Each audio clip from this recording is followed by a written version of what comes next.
I'm your host, Gigi Mormon, and our guest today is acclaimed sculptor and painter Patrick Noze, a third-generation artist whose work has been recognized on an international level. Mr. Noze was born in Haiti in the province of Jérémie, known as City of Poets. Mr. Noze is a graduate of Pratt Institute, School of Art and Science, and an advocate for the arts who uses everyday imagery as inspiration for his work.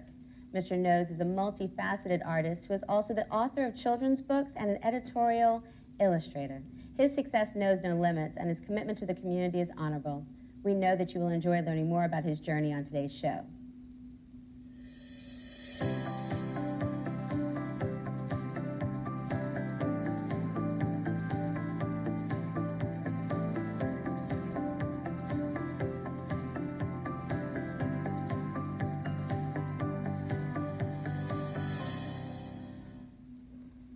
So, thank you, Patrick, for being on the show today. Thank you for having me. It's an honor. Oh, it's my pleasure. It's my pleasure. I'm a fan of your work and of you as a person, so I know that today's conversation is going to be a lot of fun, and it's also going to inspire some people. Of course, I hope so. I'll do all I can to share my knowledge. Sounds good. Okay, deal. So talk to us about growing up in Jérémie.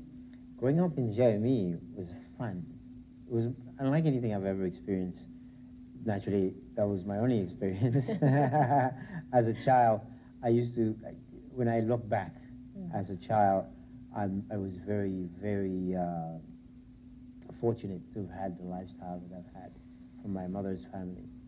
They treated me as if everything evolved around me. That protection, that love, and that concentration on education. Nice. So at times it might have been a little too rigid, but the rigidness pays off now. Right. As a child, you want to have fun. Yeah. And you had private tutors, and they were making sure that you knew how to carry yourself. Exactly. That you knew that education was the most important thing. And they wanted you to repeat the custom of your family members becoming doctors and lawyers. Lawyers. Because my grandfather, he had a school of law in Jérémie. And my uncle, Albert Charles, he took on the responsibility of raising me to make sure that I was not only a gentleman, but also someone whom is respected. Even at a young age, I was having conversation which a child of my age shouldn't even know. What were you talking about? I would speak about poets like Molière. I would recite poetry. We would talk about anything from that happened at the tribunal, which is a courthouse. Just very advanced as a child. So they didn't treat you as a child? No. They spoke to you as if they were speaking to a colleague? Exactly. My uncle would wake me up like 6 in the morning to take a shower because he wanted me to be trained in my mind to be up and running because the early bird catches the worm. Okay. And did that pattern stay? Are you still an stays, early bird? Yes, very okay, good. All right, so he did his job well. He did very much so. Tell us why Jérémie is called the City of Poets. Jérémie, that's where all the great artists come from. You know, from my family side, I could count two of them, André Dimanche, Robert Noze, my father, and Edgar Villers was my mother's cousin. I seem to have a little bit of all the big people there. But the City of Poets, because we, the people from Jérémie, especially the men, tend to be very romantic. And we speak about poetry. Notice even as a child, I'm trained to talk about poetry. Okay. Knowing about Molière, who's a French poet, a French theatrical actor, how do I know about him in 1965 at about 3 years old? At 3, I already knew how to read. Wow. So City of Poet, indeed. Okay, and your dad was also an artist. My dad was a sculptor. He was a sculptor. He became very popular as a sculptor in Port-au-Prince after he left Jérémie. But my grandfather, all the techniques that he learned from my grandfather, André Dimanche, he took with him to Port-au-Prince. Okay. There he made a big name for himself, where he would do portraits of, not portrait, but sculptures, the bust of the presidents, of people of grandeur, people with money. My father is my hero. You know, oftentimes when I speak of my father, people say, how come you never talk about your mother? Mm-hmm. But my mother is my backbone. Okay. But my father, everything I know, from the way I dress, from the way I speak, from my the way I conduct myself. My father's, the second, when he enters my life, because I didn't know him until I was 5. He didn't know I existed until my mom said, I'm pregnant. Right. And he says, are you sure? Yeah. And then when I met him, it was the most extraordinary experience meeting my father, because I didn't know what a father figure was. I knew my uncle, right. My family members, my grandfather, Maître Charles. These were people, men in my life that were very powerful men, very respected men. Then came this wild guy, James Bond type. You know, I'm like, whoa. So, the way he carried himself, the way that he dressed, and then watching him sculpt. Yeah, this guy was awesome. And extraordinarily enough, my dad was, he did the masters. For example, like Leonardo da Vinci, for example, he had an apprentice. Mm-hmm. Michelangelo, all the great artists of the past had an apprentice. So my father had quite a few of extraordinary sculptors sculpting his work. But he would come and do something to it, what he called, in his own term, agréer. So what he meant by that is you're making it better. Mm. So by just a few hours on this sculpture which you thought was finished, mm-hmm. It is as if you've blown life into it. So like night and day. Night and day. And it would be gone. They're usually big commands, so you would have all the people, commissioning busts, commissioning statues, commissioning all sorts of sculptures. So we would go as a child, because after a while I went to Port-au-Prince to live with my father. So seeing all these, I grew up around art, whether I wanted it or not. Right. Because living with my father was different than living with my mother's family. My father was never around, but he left you with a big house full of things to do. Okay. You know, so we had to do chores, but our chores were, you're going to send this sculpture. Okay. So they were part of the business. You were learning the business side at a young age. Exactly. Right. Yeah. And then they also provided you with the tools for you to begin doing some artwork while you were young. So when my father realized I could sculpt, and I would find every razor blade when he shaved, because in Haiti they shave with a razor blade, you could break it in half, and then I would have a ton of razor blades in my pocket. So we went to the woods and found this very soft wood of which I could use as a child. I'm very young still. I could cut myself, which I did a lot. So if he had a commission to do mermaids, so I would, oh, Dad, look, oh, my mermaid is better than yours. So you were sculpting your own mermaid while he was sculpting my own mermaid, yeah. Very cool. So for some reason, I used to get a lot of commission work to do owls, the bird with the giant. Mm-hmm. So one day he had because my older brother, Raymond, Noze, he's an extraordinary sculptor, but he doesn't want to practice it. Okay. He's better than me even, he's that good. So this guy would take a ratchet, and an owl comes out exactly like the one they commended. So I would get my razor blade, you know, and then he realized, he says, I'm gonna see if you could paint. Mm-hmm. So it must have been when I just turned 8 years old. He came with a box full of oil paint. I don't know where he got it from, because I never saw it in the house.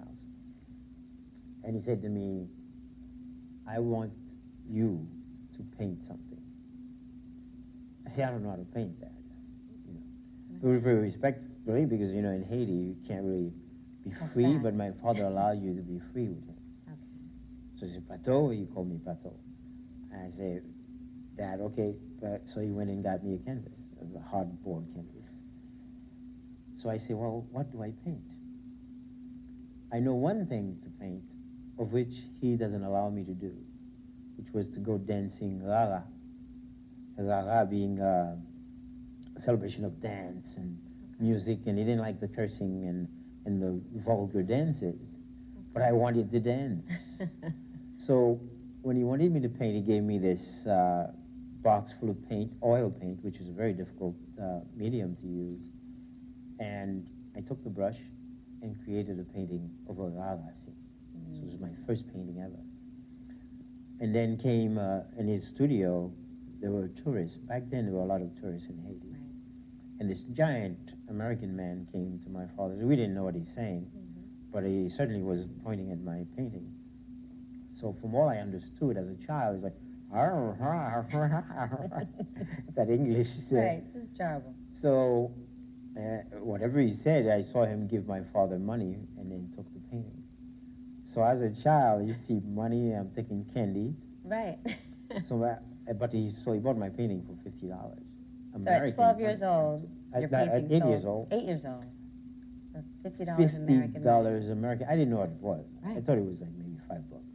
But my dad told me, he says, this is $50, I'm going to hold it for you. And as you need Okay. naturally, he gave me the $50 in candy. But this was my first painting ever sold. And the tourist was so amazed, he called the painting, he said I was a moodist. Because I was able to capture the mood Right. of the people dancing. The emotion. The emotion. That's powerful at age 8. So now you had to be feeling really good. Oh man, I was sculpting, I was painting, I was doing both. Right. You know, and my dad could only sculpt, so I'm like, la, la, la, la. So he had the one and you had Yeah, multi the multi. that you were exploring. Yeah. I like it. So you continued to live with your dad for about 3 years?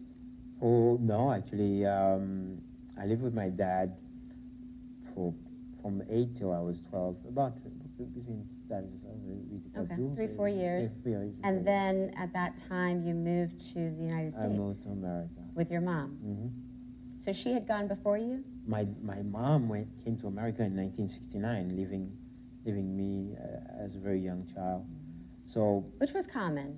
which was For back then. Caribbean parents yeah, to go yeah, first and then make a way, find Make a a way, home, and bring their exactly. children later. Exactly. Because the first member of my family to come to America was my tante Bertha, who was my father's sister.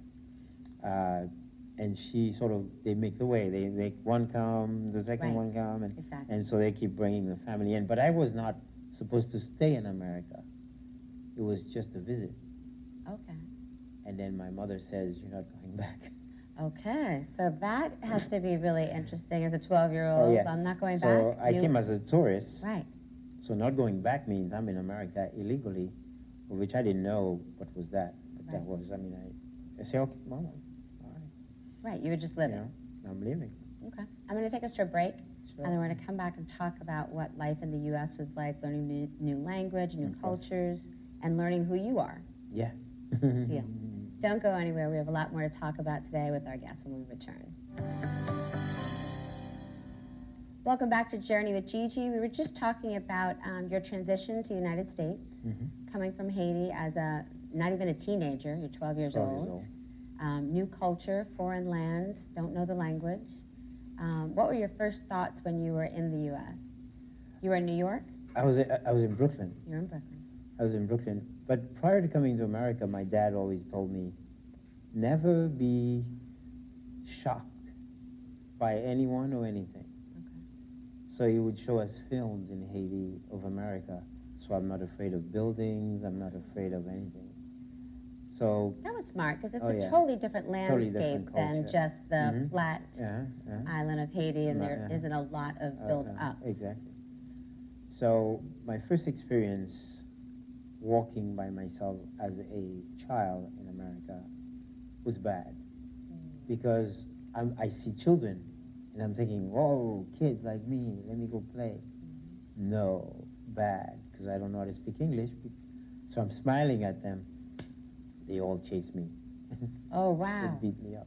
Chased you and beat you up? Yeah. Not nice. So I'm like, whoa, this is not a cool country. Brooklyn's Which was hardcore. probably a learning because I stayed inside and never went back out. Wow. So I stayed, and my only friend was my books, Okay. trying to learn the English language, trying to make, you know, you learn and you make mistakes. I spoke English and people understood. If they don't understand, they either laugh at me or fix it. Right. And you used Sesame Street. I thought that was Sesame pretty cool. Street A lot of back children then have was learned to read extraordinary. and speak Oh, watching yeah. Sesame Street. And after a certain part of I discovered Channel 13 in New York. And Channel 13 showed Shakespeare, Masterpiece Theater, all sorts of films that spoke English properly. Right. So that took me back to when my uncle was trying to show me proper French, having somebody come. So I thought, let me embrace that part instead. So I learned English not only with Sesame Street, but with the reinforcement of Masterpiece Theater, so listening to sort of English from England type, you know, not trying to be an Englishman or speaking as such, but I thought, why not be as proper as my uncle would like? Gotcha. Well, you did a great job, because I know everyone always thinks, where are you from? Because of the way that you speak, the accent that you have, and the proper English that you speak. And a lot of reading. Reading to me, and I emphasize that a lot. So my transitioning to America, my mom sent me to school, to a private school rather than a public school to start learning English. So that school I was able to speak both French, if I was stuck, and I would speak whatever little English. But in 6 months, because of Sesame Street and watching Channel 13, which is BBC, I believe, I was able to speak English with an accent, mind you. Right, sure. A very heavy accent, which got me beaten up a lot also. Because back then, we were called Frenchie. So I got beat up a lot, but that's okay, right? And I went to high school sooner than, everything happened fast in my life. So there I am in high school, younger than I'm supposed to be. I'm in high school. I took high school up like this. It's like, it was like butter, you know? Because people thought I was smart, but I was really a Haitian boy with French vocabulary words, which America thought was a big word to me, is my everyday speech. Understood. So I was brilliant to them, but I was not to me, because I know this is just, you know, a regular word. Right. So that's when you first started taking art in high school. So that was then my second semester. They say, well, you need to take art as part of my guidance counselor. And my first day of class, we were supposed to draw something, which was a self-portrait. And I did the self-portrait. We were supposed to do it in a mirror, and I did it from memory. And already gave the teacher, Mrs. Powderman, I never forgot her name, at FDR High School, Franklin Delano Roosevelt High School. Oh man, that what memory is even, and I gave her my work, and she dropped, her mouth dropped, and she says, but how did you do that? Where's the mirror? I said, no, I know myself well enough that I don't need to look at the mirror. I could look at you and go home and render a drawing of you. She said, but that's not possible. Where did you learn this? So they began to look at me in a different way. So they put me in advanced classes. So the guidance counselor, mind you, when I went to high school, I went to a high school which was predominantly white. I was the 30th black child in that high school. In the entire high school, The not entire just the high class. school. No, Right. the entire high school. And there was a lot of racial tension. So whenever I went home, we would have to run home. You can't walk home. But What part of Brooklyn was this? The Chief said Bay Area, Oh, yeah. Bay Ridge. Okay. Now I get it. So yeah. It's a you could- predominantly white area. Well, yeah, Italian back then, the Uh-huh. Italian, you know. So it was less than a racial thing, but don't come in my neighborhood kind of thing. Like a cultural. A cultural thing. Right. So it wasn't racial. It was like, what are you doing in my neighborhood? You know. So, and those same guys, we became friends later in life. I mean, to the point where they were my number one fans until today. Okay. These See? are the guys who buy Once my people books. get to know you. Oh yeah. So when I started, you know, facing some difficulties because it came close to graduating from high school, and I was graduating a year before my time. I excelled so fast.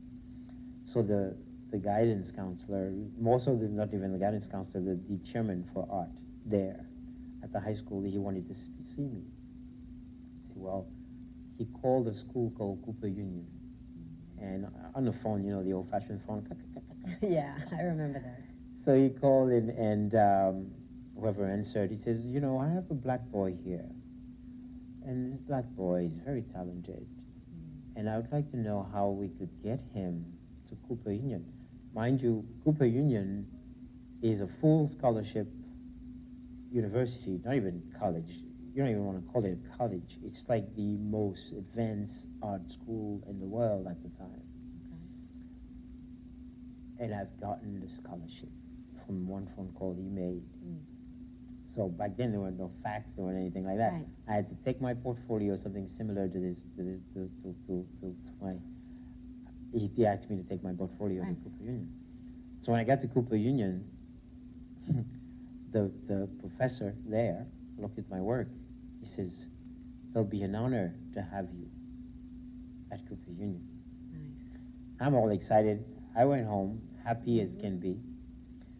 And I told my mother, after high school, I've been accepted to go to Cooper Union. She had to explain what that was, because to her, I was going to be a lawyer, because the lawyer thing never left. Right. She didn't know the artist part was real. It was for real. Because, you know, art, after a certain age, it either goes away or stays. You know, some of us, although it's Your not passion. there, it's a passion. Right. It's a passion. It's also, it's something, it's like a drug, art. If you don't do it, if you don't, when your mind says to render this cup, and you don't do it, you can't sleep, you can't, it's an addiction. So for some kids at a certain age, they stop because, you know, my mom says I won't make any money, and, you know, I better be a doctor or a lawyer, you know.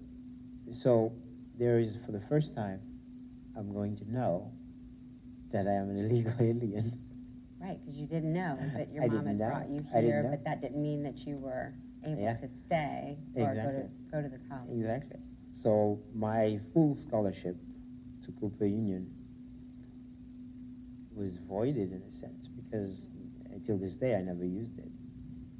So Cooper Union became a dream, as we say in my culture, a dream you're looking for on the floor and you find it in the air. So this was everybody's dream came true for me. So during graduation, I graduated with honors, and they called me on stage 5 times, never before happening. This is when those guys used to beat me up, the Italian kids. There were some Irish, some Italians, but mostly Italian. And I heard screams from them. And I heard my mother first. My mother was my #1 fan. She said, "That's my son." And then the Italian boys, "Yeah, yes, Pat, good," you know. Yeah. So they were so proud, because there's a guy they beat up to discourage him. But yet this same guy remained. And after they beat me up, I went to school in the side of which we could go. There was a side for blacks to go in. So I went to their side that day. There was a little guy, not afraid. They respected that.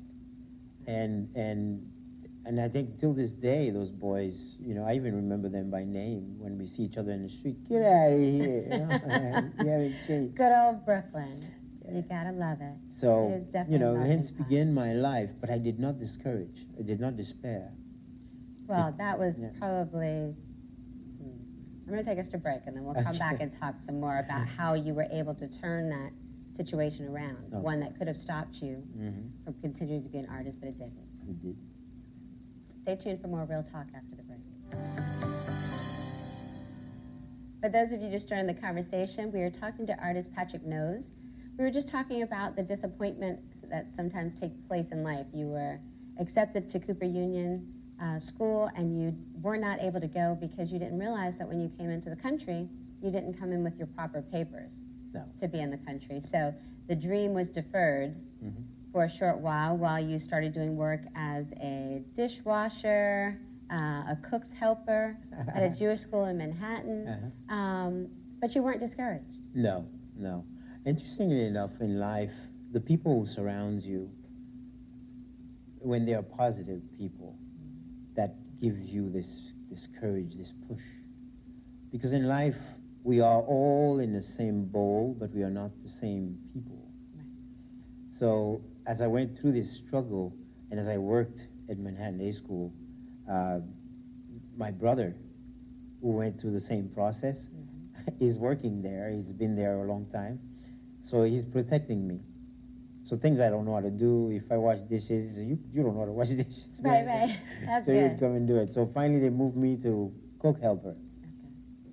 So cook helper, I was supposed to learn how to cut the vegetables. And the, right, so I could really...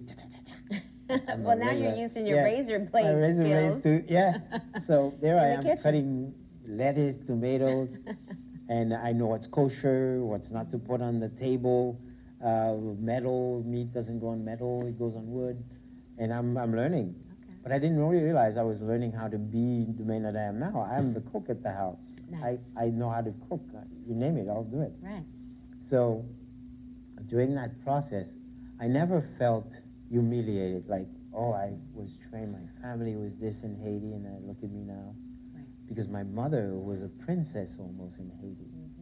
She was working as how do you call these folks who take care of old ladies, like a nurse's aide. Nurse's aide.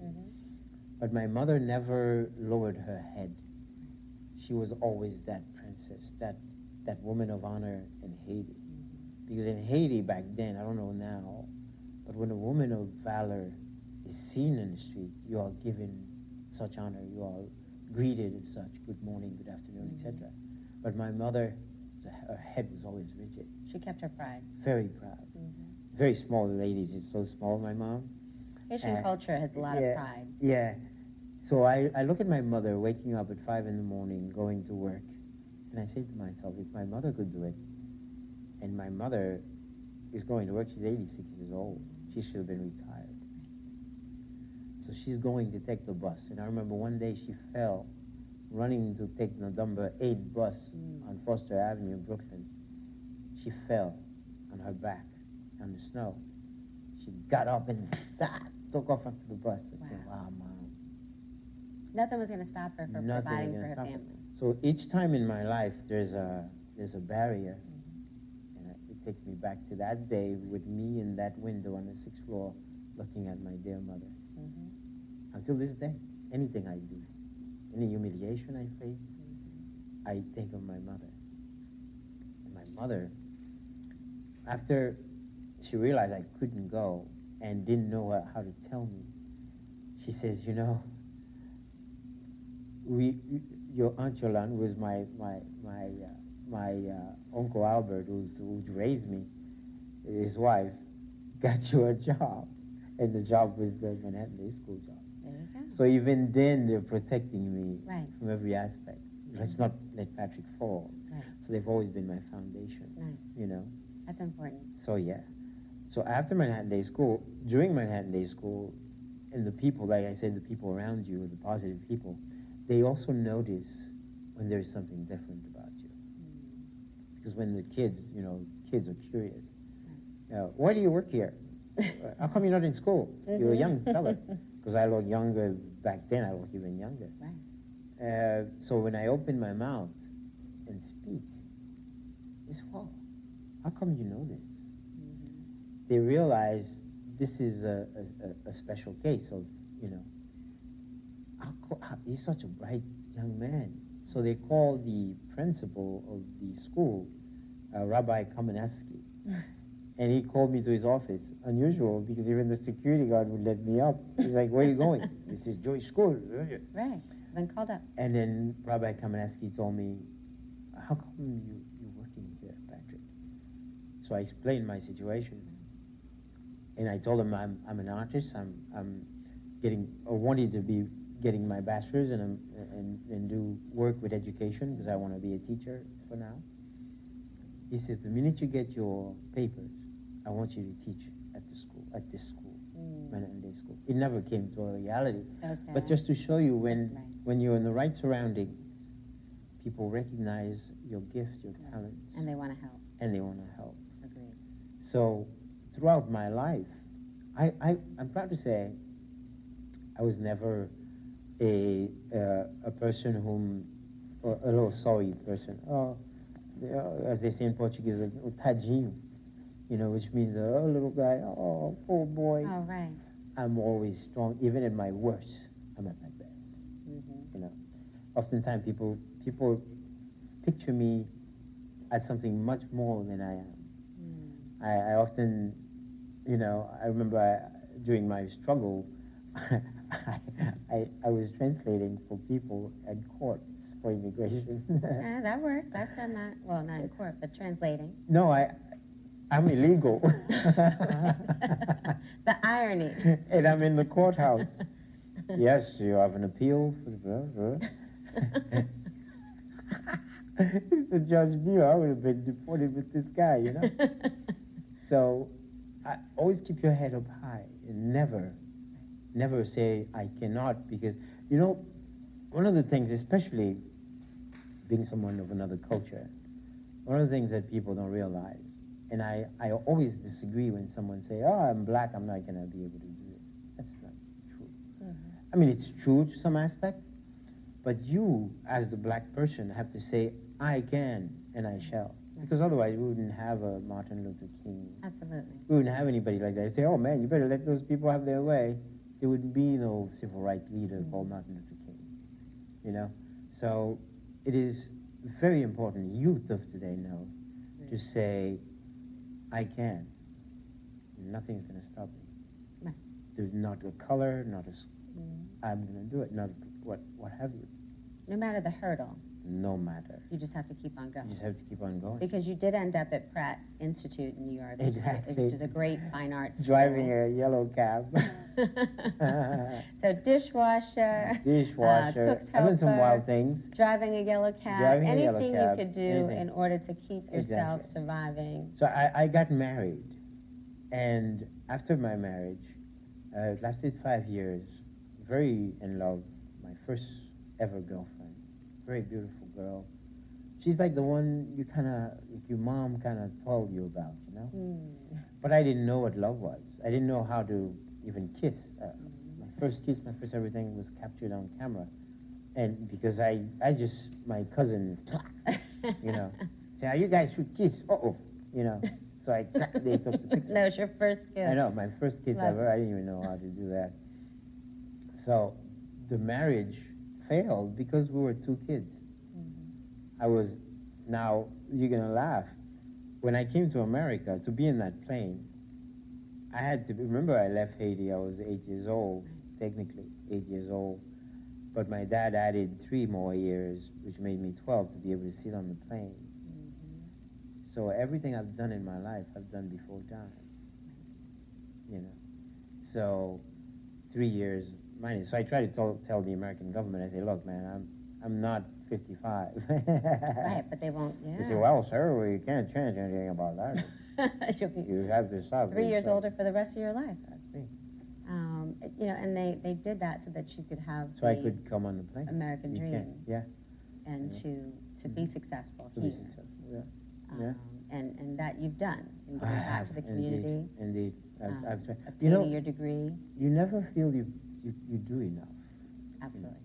You never feel that Because there's you so do much to be done. It's a tremendous amount to be done. And it's even scary, I was invited to a school.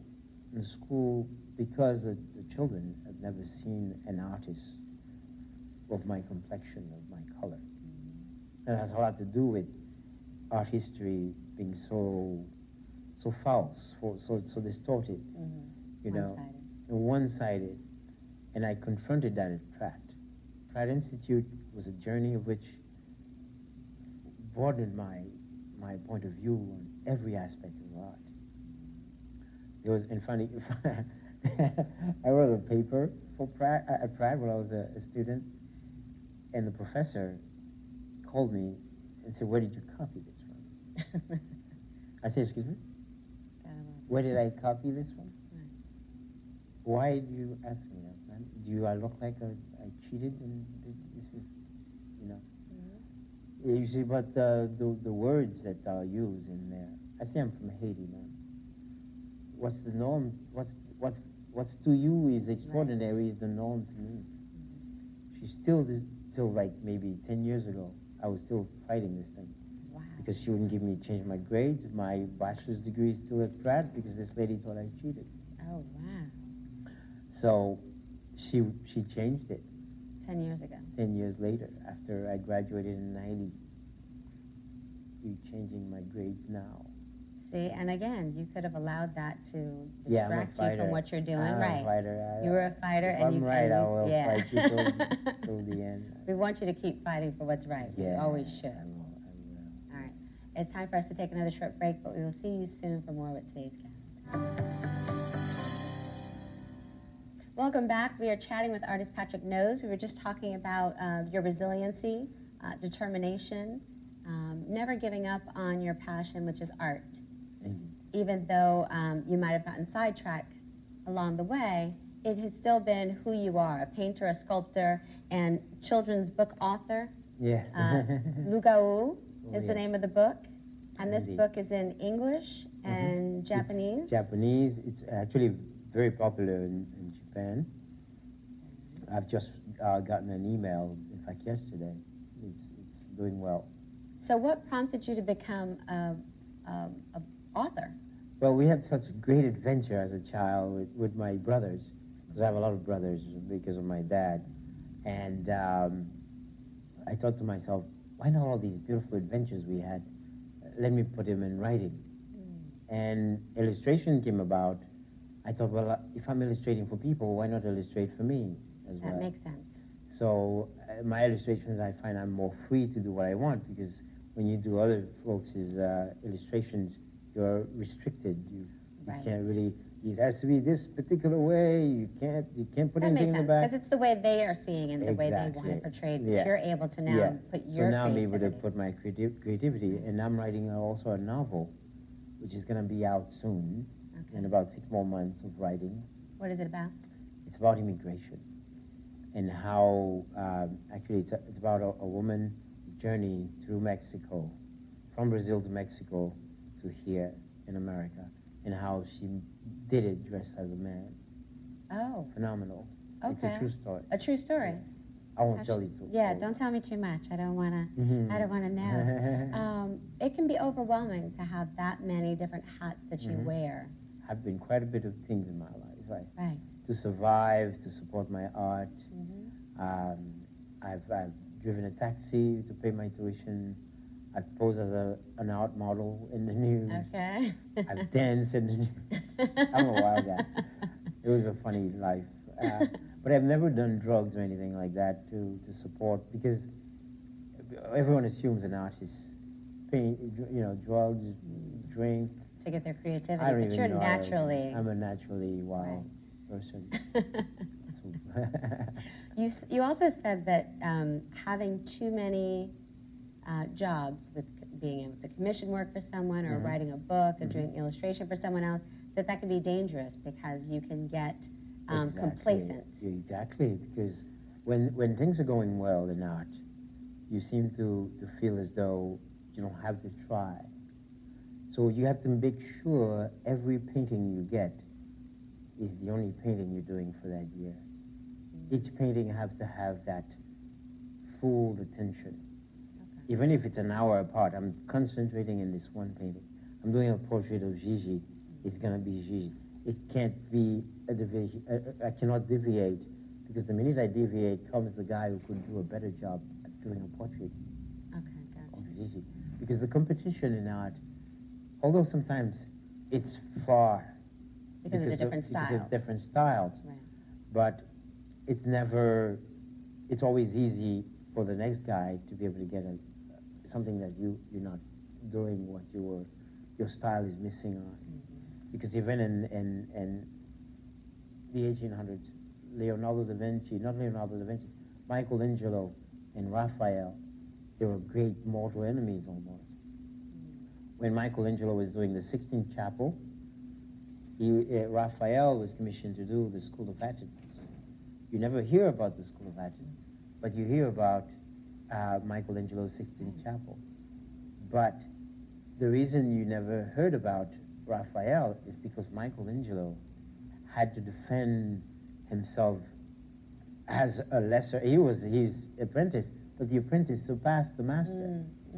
So what Raphael did in his painting of the School of Athens, he added Michelangelo on the staircase to mock him. Wow. And Raphael put himself amongst the people as part of the people, Right. to humiliate, in a sense, to say to Michelangelo, you did a Sixtine Chapel, I did Zeus, you know what I mean? So Artwork is so expressive. You have to be on your toes. Right. You are also an advocate of the arts. Yes, I'm on the advisory board with Orange County Art and Culture. We help with nonprofit organizations to obtain grants to better their community, to better their organizations. And I was recently named chairman of the Public Art Review Board, which is a grand responsibility because I get to decide what type of art, gets displayed. If there is a call for artists, I get to decide whose art gets to be displayed. It's a very big responsibility, which keeps me on my toes. Again, keeping me on my toes. Right. I have many hats. I change my hats like every second. But how do you keep your sanity when you change so many hats? Because of so many hats. Interesting. If I spend one day, I have nothing to do, I'm about to go crazy. So I have to always have something to do. Like when I get home now, I'm gonna finish 2 books, probably do a little typing on my novel, do a painting that I was commissioned to do, and maybe 2 o'clock in the morning is when I'll go to sleep. In the morning I go to work because I am an industrial painter. Yeah, how did that come about within the midst of all that you were doing? Well, from time to time an artist has to work. Right. To support your art, especially it's like I'm working on a new form of art. I want to show a different collection of Patrick Noze. So, deviating from my Haitian cultural paintings, which made me very well known, but I want to show them I'm not just that guy. I'm able to do more. I'm much more. Because the European aspect of art, African art, and primitive art, which was something that differentiate art as a whole, especially after the creation of the camera. Right. I will. So I'm able to make sure that I'm focused. So even now, you're still teaching yourself new things. Yeah, you never stop learning. We should never stop learning. Yes, that I totally agree with. Never stop. Yeah. Wow, I do appreciate you being on the show today. I think that people learned a lot from your perseverance, and they learned about the different art styles that you've been working on. So hopefully, you'll have some new people following you and understanding the power of your work. Thank you for having me. It was an honor. Glad to be here. I'm definitely glad. And then I think you had something that you wanted to share. Well, we talked a lot about fine art, and I thought to myself when I came to your show, let me bring flowers, but flowers doesn't last. For a woman as phenomenal as you, I noticed that Jeremy coming out, huh? I thought to myself, let me give you a painting of which took sweat, took calculation, the form of dedication that creates fine arts as opposed to a commercial piece. So I brought to you one of my museum pieces. And it is this painting. That's beautiful. That I present to you. It's an area you probably know as you drive by, because this is from my paint out days when I take my giant van and go drive around That's painting awesome. everywhere. Yeah, so we get to do that every year, except for this year I won't do that. Okay. But next year, when I go with the Albin Plastic Museum, You'll be back in the truck. and be back in the truck doing this kind of work. I love it, and yes, I do recognize it. Winter Garden going towards the 429 Winter Garden Village. Exactly. Thank you, Patrick. It's beautiful. And I will cherish that. Cherish this. It's authenticated, so it's the treasure in itself. Thank you. I will hang it Okay. in my home as soon as I get home. Definitely. And thank you guys for joining us for this episode of Journey with Gigi. Our guest, Patrick Noze, you can learn more about his artwork by visiting his website, www.patricknoze.com. I do hope that today's conversation is one you were able to relate to connect with, and to be empowered by. I'm your host, Gigi Mormon, and I look forward to our next journey.